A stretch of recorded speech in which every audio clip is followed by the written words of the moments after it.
Good morning, guys. Welcome back to this DevOps session.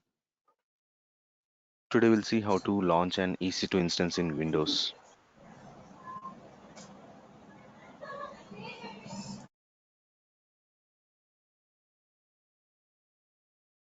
If anyone has joined newly today, please let me know, okay? If this is your first session, please let me know so that I can take a backup of the classes which I have covered until now. So let's launch an EC2 instance, okay? So yesterday we have discussed, I'm using the word instance, okay? In AWS, instance is nothing but the servers or the virtual machines which we are going to launch, okay, on which we are going to work. Okay, so remember the instance is nothing but the servers which you are going to launch in the AWS. Okay, so the first thing is, let me show you here.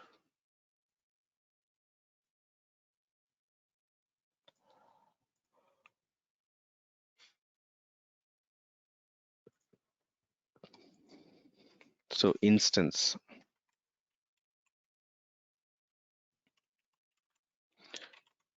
the servers are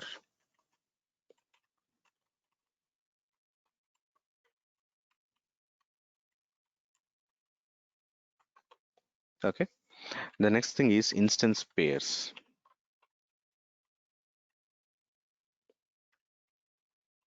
What is instance pairs? Earlier, when the AWS was introduced, okay, when the AWS was launched, people who started using AWS, they used to select invalid configurations. Invalid configurations means, for example, see, this is a server. They used to launch 1 GB of RAM, 100 CPU of core. Okay, will this configuration work? No, right? Because 1 GB of RAM is not enough for 100 CPU core, right? The server will be not working properly. It will be very slow, right?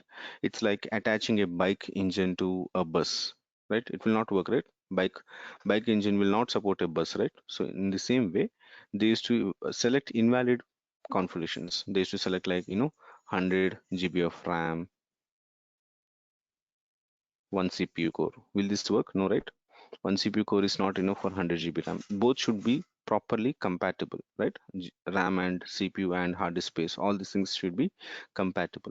So when people started selecting invalid configurations, a lot of servers used to become slow, and they used to, again, the users who were selecting these configurations, they used to raise a complaint. They used to raise a ticket with the AWS chat support team saying that our servers are very slow. Please look into it. So that became a very huge problem from the AWS management. So what AWS did is they created a pair. Okay, they created a instance pair, something called instance pair. So what exactly instance pair is like?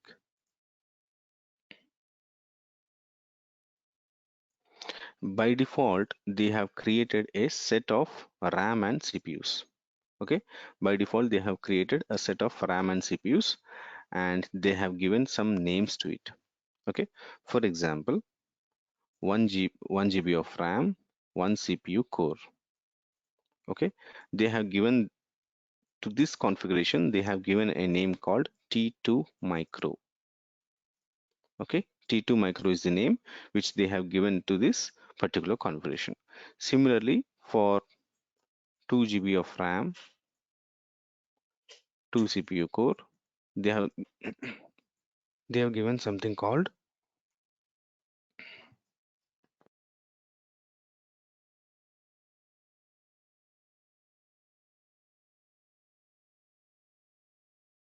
okay, clear, right? They have given something called T3 micro. Similarly, they have given a lot of names to different configurations. Okay, so this configuration names are there, right? These pairs are there, right? These names are nothing but these are holding a valid set of configuration. Okay, valid set of configuration, and these names are nothing but instance pairs. Okay, instance pairs. So we'll see that in AWS console as well. Okay.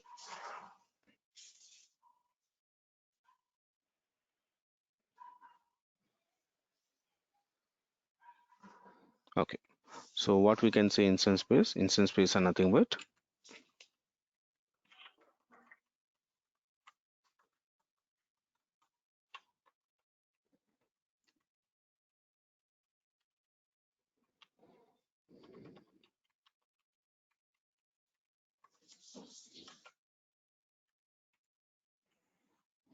Okay,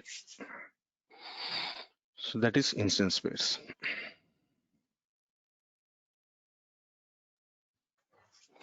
Okay, so these configurations will be up to the mark and they will perform better. Okay, if you whatever the configuration which you are going to select now, those configurations will be working good and will get a very good performance from the servers. Okay, now we have something called security groups. Security groups.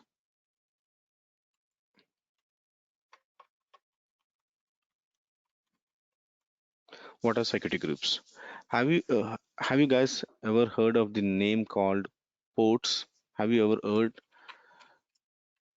this word ports, right? So what exactly a port? Port is nothing but, okay, which allows the traffic to a particular server. Port is nothing but it's the it's the what do you call that? It's the opening where it opens the traffic for a particular server. Okay, so we have 65,535 ports present. Okay, each port is designed for a specific purpose. Each port is designed for a specific purpose. For example, for MySQL server, there is one port. For PostgreSQL server, there is one port. For Exchange server, for mails, we have certain port. For connectivity, for taking the remote session of a server, we have certain port. Okay, for each and every purpose, there are like different ports available. Now, using these ports only, communication happens or data transfer happens between two servers. Okay, now we have to open up these ports so that only then we can connect it to that AWS EC2 instance, because that is a remote server, right, which is in different location. So in order to connect it to that remote server, we need to open the port as well, and these ports are available in security groups option. Okay, so we have something called security groups. In that security groups, we are going to open up ports which will be used for connecting to that remote server. Okay, remote instance. Clear, right? Now let's see the practical part. Venkat, excuse me. So by remote port, you mean to say that by from our system we are able to connect to AWS by this port. Is this Hmm. right, Venkat? Okay, okay, See, from my laptop, I am going to connect it to that EC2 instance, right? In order to connect it to that EC2 instance, which is hosted in Mumbai region, we need to open that port. Okay, so what exactly that port is, we are going to see. Okay, okay. what will be that port number? We'll try to see now. So these are Okay. the steps, guys, for launching an EC2 instance running on Windows operating system. I'll share you this image in the WhatsApp group for today because the Google Drive is not yet set it up. Once the Google Drive is set up, I'll share this document in Google Drive as well. So let's log in into AWS console. I hope everyone created their AWS accounts.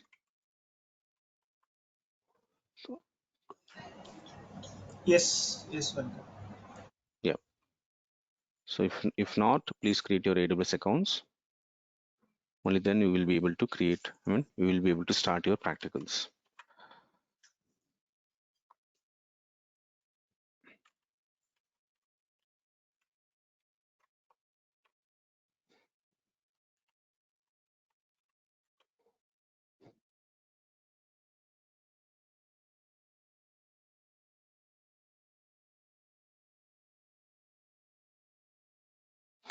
Okay, guys. So this is the AWS console. This is the AWS dashboard, the default dashboard. Once you log in, you will be able to see this. Already we have discussed yesterday, right? Here we will be having all the services. We have to click on this and we need to select this service. Click on this, and here the first service under the compute module, we can see EC2 service. Okay, EC2 stands for Elastic Compute Cloud, not Elastic Cloud Compute. Okay, so click on this EC2,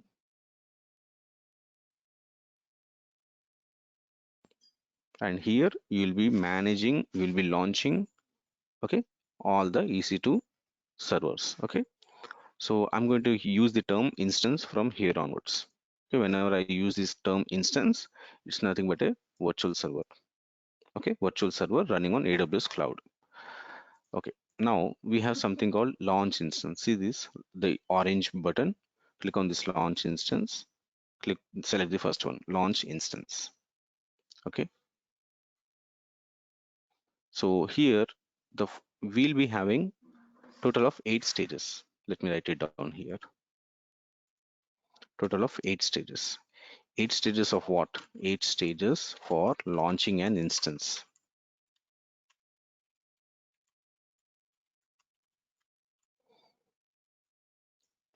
The first one is choosing an AMI. Now, choosing an AMI. AMI stands for Amazon Machine Image. Amazon Machine Image. Amazon Machine Image means the operating system. See here, choose an AMI. Okay, Amazon Machine Image. So here, the first thing you do is selecting the operating system which you want in the that remote server. So if you see here, we have Amazon Linux, which is the Linux created by, I mean, the Linux flavor which has been modified and which have designed by AWS team. And the next one is Red Hat Linux. Okay, now this is designed by Red Hat company. Similarly, we have SUSE Linux, Ubuntu, Windows. Okay, now Windows, if you observe keenly, right next to the operating system name, we have something called free tier eligible.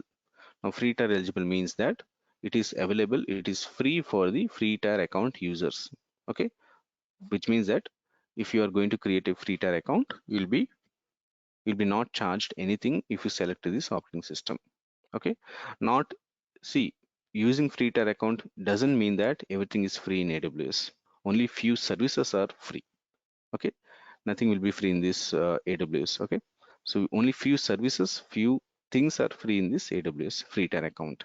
If you come down, if you scroll down, see here, this Windows operating system doesn't have the tag free tier eligible, which means that if you select this operating system, you will be charged. You will be charged based on the usage. Okay, clear it? Come down, you can see a lot of operating systems will be there which are not free. Even this Amazon Linux is not free, will be charged. Okay, so be careful while you are selecting the options in AWS. Okay, always try to see for free tier eligible. So what I'm going to do today, what I said, I'm going to select Windows, right? So I'm going to select Windows operating system which is free tier eligible. This is free. Okay, so let me select this one, select this.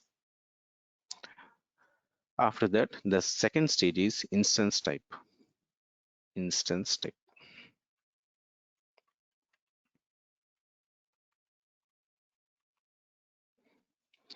Second stage is instance type. Already told you, right? AWS have created by default some instance types, and each instance type have a predefined configuration of RAM and CPU.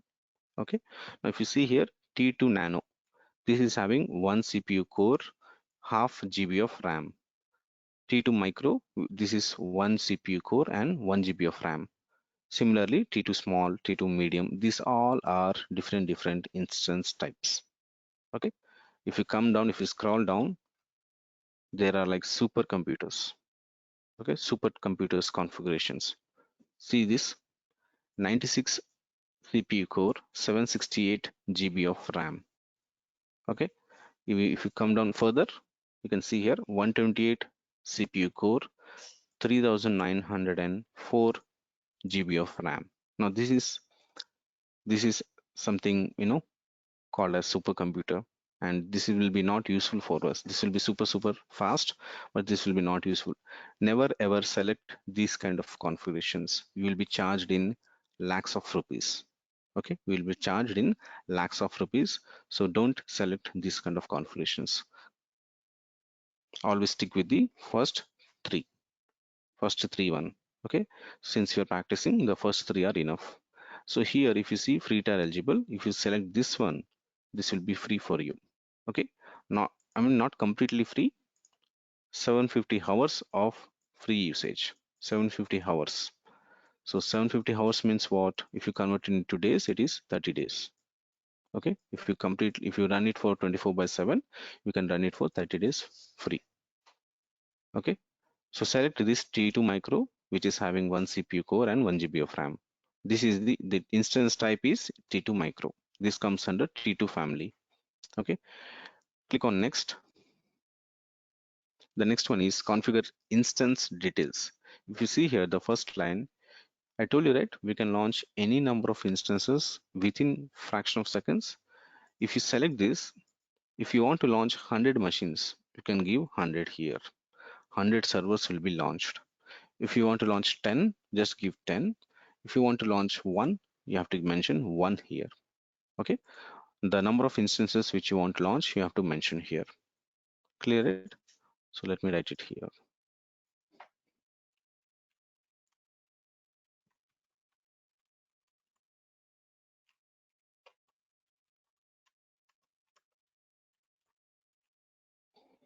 Okay, 1. Okay, now there are like few other options which we will discuss all these options in the coming classes. Okay, at this moment we don't require all these things.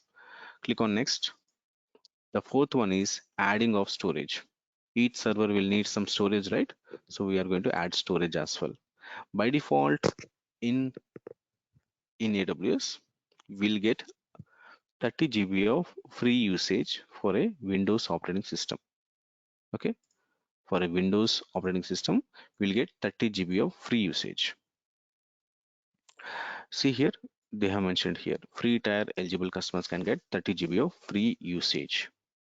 If you want to increase the storage space, okay, you want more than 30 GB, if you want like 50 GB or something, what you need to do, you need to edit this. Okay, you need to edit this like this. Okay, remove that 30 and whatever the number you want, just add it here. If you want 100, just type 100. Clear it? So what is the number, what are the hard disk space you want, you have to mention it here. So at this moment I'm going with 30, which is enough. Okay,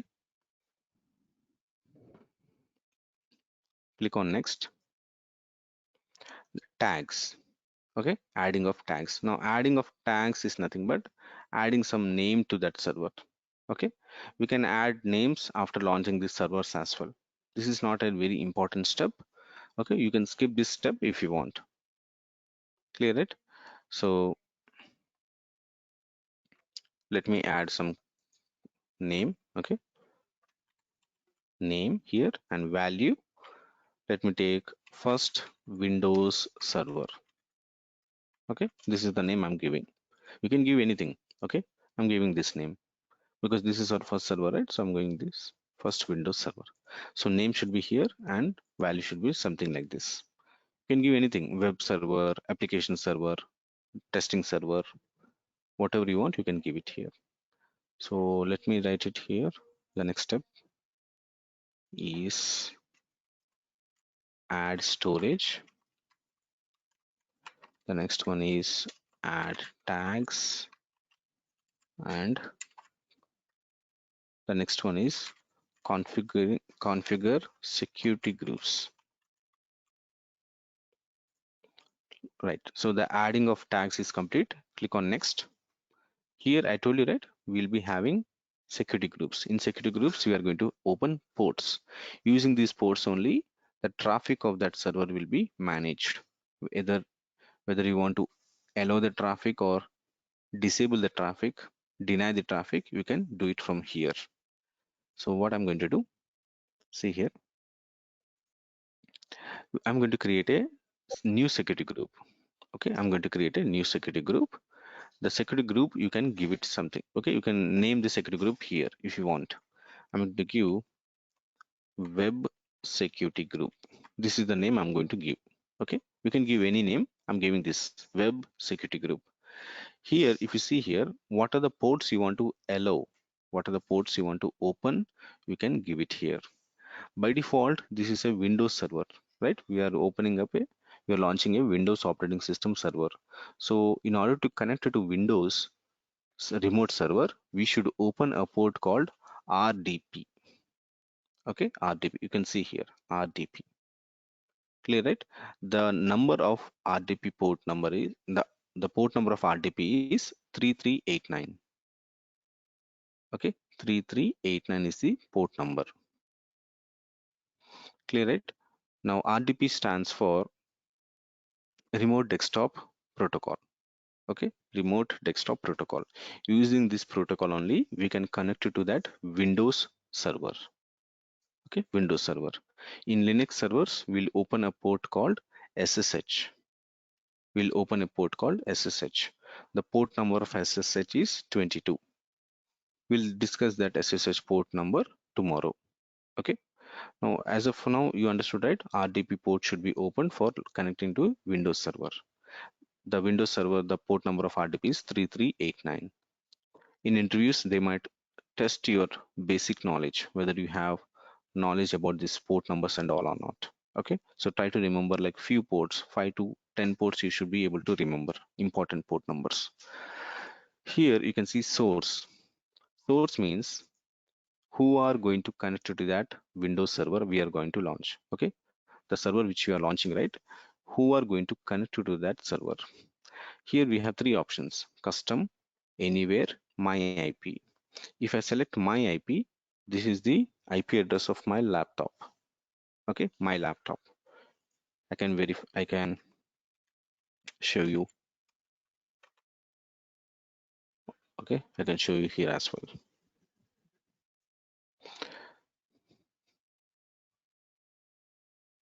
See here, 157.47.84.223.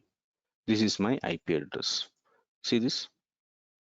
Clear it? 157.47.84.223. This is the IP address provided by the internet service provider. Okay, my internet service provider has given this IP to my laptop. Clear it? Now, if I keep my IP, only my laptop will be able to connect to that Windows server. Only my laptop will be having the access. What I'm going to do, I'm going to keep as anywhere. Anywhere.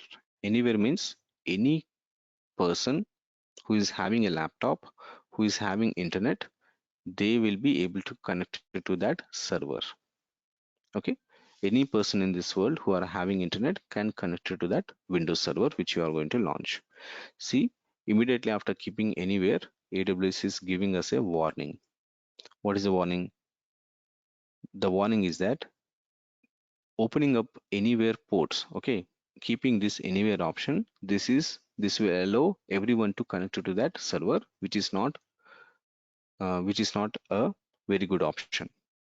That is something risky, right? So that is why it is saying that it should not be kept anywhere. But it's okay because we don't have any data inside that server, right? So no need to worry. Okay, we can keep anywhere here. Also, in real time, in organizations, they will be keeping as custom. Okay, they'll be keeping the custom option and they will be mentioning the IP range. Okay, the IP range of the office laptops. Office laptops will be having some IP ranges, right? They'll be having some assigned IP addresses. Only those IP addresses will be allowed here. Okay, in real time, they'll be mentioning the IP range. So let me keep anywhere as of now. Okay, so I'm going to click on review and launch. This is the seventh stage.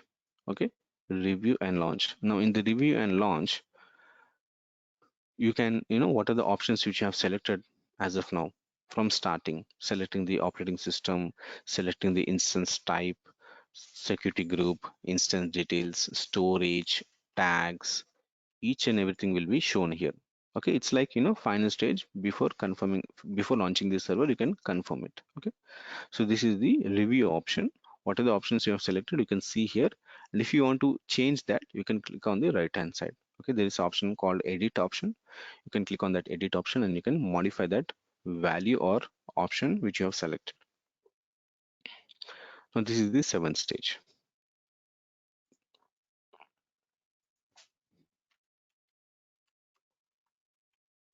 Okay, now comes the final stage, which is connecting to that server. Okay, once the server is launched, we should be able to connect, right? So we'll connect to that. Okay, so here AWS have extra level of, they have some extra level of security. Okay, so in order to connect it to any instance, we should be having key pairs. Okay, key pair. Now this key pair is nothing but, the password is encrypted in that file, and using that file we'll be connecting to that instances. Okay, so let me create a new key pair. Okay, we have something called new key pair. Create a new key pair, give any name. Let me give web key pair. Okay, I'm going to give this name web key pair. Download button. Immediately your key pair will be downloaded. Okay, your key pair will be downloaded. Click on launch instance. See, this key pair is nothing but it's the file in which the password is encrypted. Okay, using that file only we will be able to connect it to that instances. Whether it's a Windows or a Linux, we will be able to connect to that server using this key pairs only.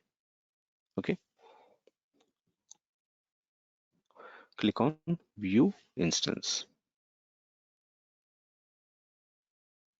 See here, if you observe here, this is the name which I have given, first Windows server. This is the instance ID. Each server will have a unique instance ID. Okay, unique instance ID. The current state of that server is in running state. A server can have a running, stopped, terminated states. Okay, the instance type, we have selected T2 micro, right, which is free tier. Here it is T2 micro. Here you can see status checks. It is initializing. We'll discuss about status checks in coming classes. Okay, this is a detailed topic. This will take around 15 to 20 minutes. Now let's try to connect it to that server. So how can we connect? Click on this server, select, check this button.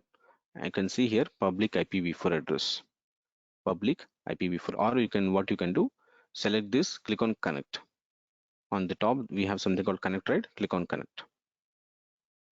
Click on connect, and here you can select RDP client. Okay, click on RDP client, and this is the username. Administrator is the username. For password, you need to click on get password. If I hope everyone is using Windows laptops. Okay, so click on this start button and type RDP. Okay, RDP. You'll get something called remote desktop connection. Click on this remote desktop connection, and you need to give the public DNS name here. Copy this. Okay, copy this, select this button and paste it here. This is the computer name of that server. Click on connect. You'll be asked username and password. Okay, so what is username? Username is administrator. We need password as well, right? So for password, you need to click on this get password. Click on this get password. Here the key pair which you have downloaded, right, this one, this web key pair, we have to upload this file here. Only then we can get the password. So let me browse and upload this file. Okay, downloads web key pair. Okay, that's it. The file has been uploaded. See this is the password which is in encrypted format. Now let's try to decrypt it. Click on decrypt password, and this is the password. Okay, we can't remember this password, right? That is why they have given in a encrypted file. Okay, copy this and paste it here. Okay, that's it. Click on OK, and it will ask, do you really want to connect it to a remote server? Yes, click on yes. That's it. We are inside the EC2 instance created by us in AWS cloud. Okay, so it will take some few seconds because the remote server, right, and that too we are launching for the first time. So all that operating system stuff it will reflect in few seconds. Okay, so let's wait for few seconds and our server will be ready. Any doubts so far?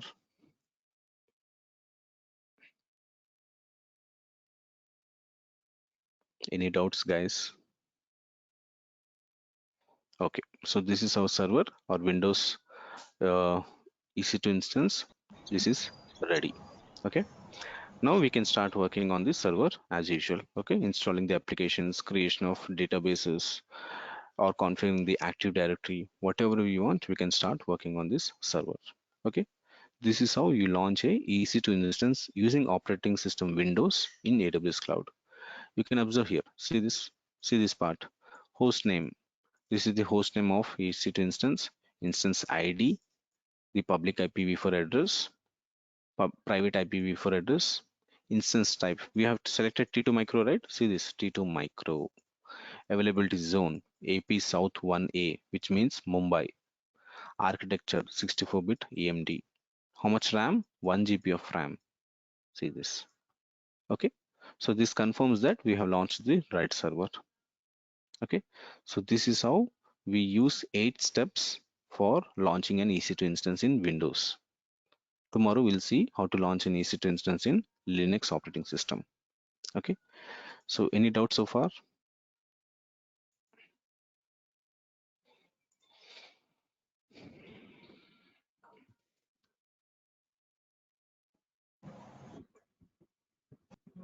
Venkat, this is Sandeep. Yes. So when you're selecting the key pair, there are some options like existing key pair. Can you explain that again on the second step? Sandeep, I'm sorry, but you're not audible. I mean, your voice is very slow, and if possible, can you speak up once again? Actually, in the second step, there is an option with key pair, right? Key pair, yes. Can you explain that part? Okay, key pair. So basically, in AWS, see, if you know the username and password, okay, if you know the username and password of that server, anyone can connect to that server, right? So for Yes. example, I'm just typing my username and password, and somebody sees that username and password. What will happen? They can immediately take that username and password and they can connect to that EC2 instance, and that is a security breach.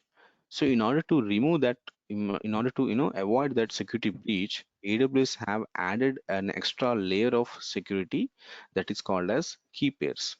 In key pairs, the password is there, right? This password, see this this entire password is there, right? This is in encrypted format. They have created a file called PEM file. Okay, PEM file. The key pair which you have downloaded, web key pair we have downloaded, right? This is the file name. Inside this file, this password is in encrypted format. You have seen that, right? Yes. Encrypted. So this encrypted format file has to be uploaded here. Then AWS will authenticate that this file is correct, and it will give us the password. Okay, it will give us the password. Okay. So PEM file stands for private enhanced mail. Private enhanced mail.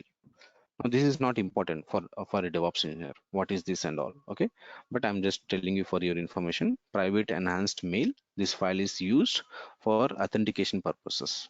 Okay, clear it. Now we have to upload this file here. We have to click on the decrypt password button, and a password will be decrypted using this file.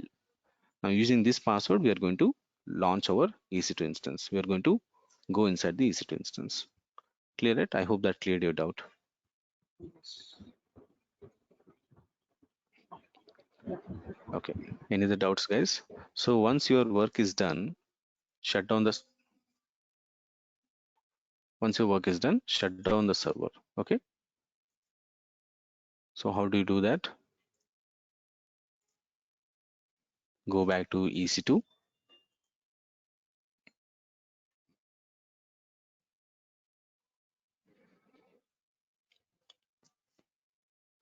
Go back to EC2.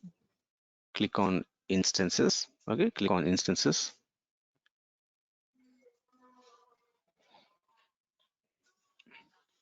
See here, this is the server, right? Which is in running state. Now what you can do, using this, select this button, and here we have instance state. See here, instance state. We have three options: stop, reboot, and terminate. Remember that you have to always, once your work is done, stop it. Okay, otherwise your 750 free usage is there, right? 750 hours, this will be consumed. And if you don't want to consume your 750 hours, you need to stop it. Okay, click on it, click on stop. Either you can stop it or terminate. Terminate means the server will be deleted forever. Okay, stop it means you're just shutting down the server. Okay, shutting down the server. So I'm going to terminate it because we don't need this server anymore. So click on terminate, click on terminate once again. That's it. Our server will be deleted forever in few minutes. Okay. Even after terminating it, you will be able to see this server for few minutes, like around 30 minutes. You can see here in the dashboard. Don't worry about it. Okay. But the server will be deleted in few minutes. Okay. So just refresh it once again. Click on this refresh button. Click on this refresh button and your server will be, you can see the instance status terminated here.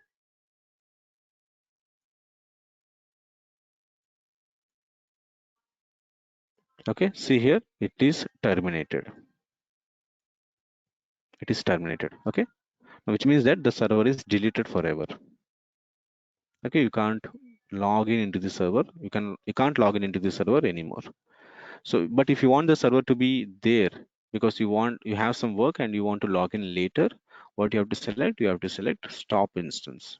Okay, stop instance is nothing but shutting down. Reboot means restarting the server once again.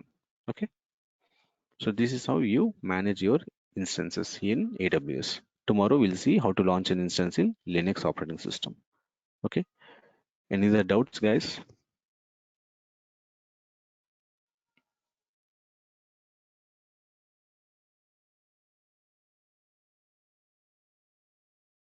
Any other doubts?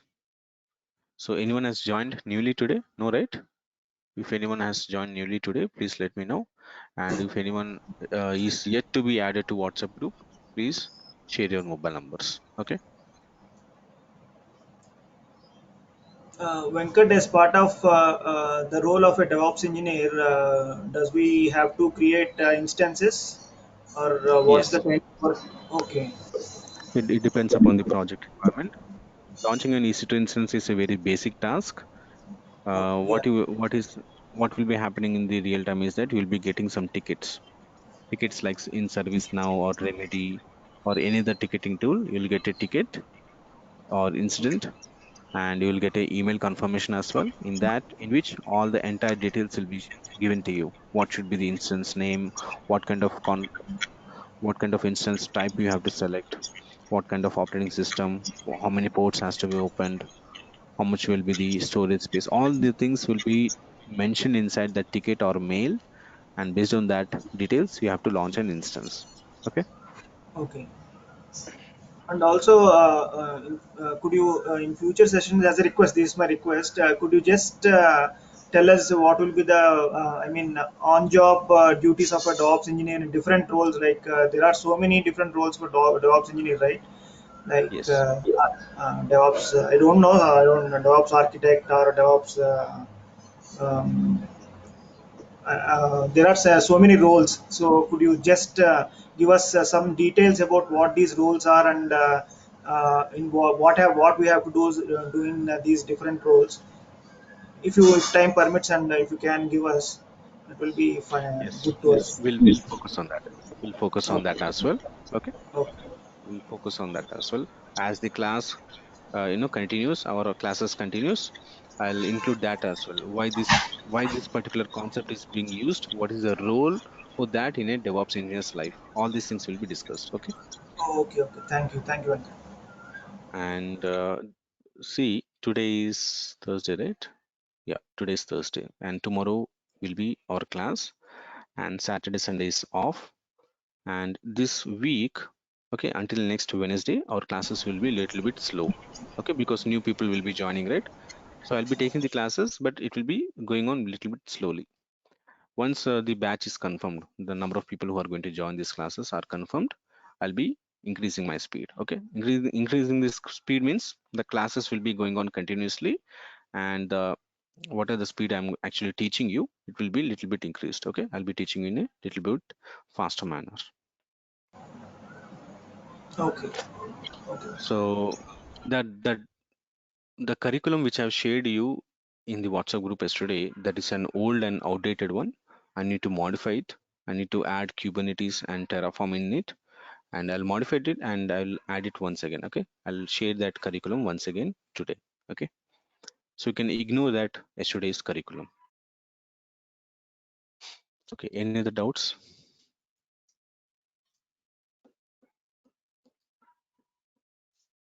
No more doubts, right? No, Venkat. So let's catch up tomorrow at same time, and we'll see how to launch an EC2 instance in Linux. Okay, that will be our tomorrow's concept. Okay, thank you so much, guys, and have a good day. Okay. Have a good day. Thank you. Bye.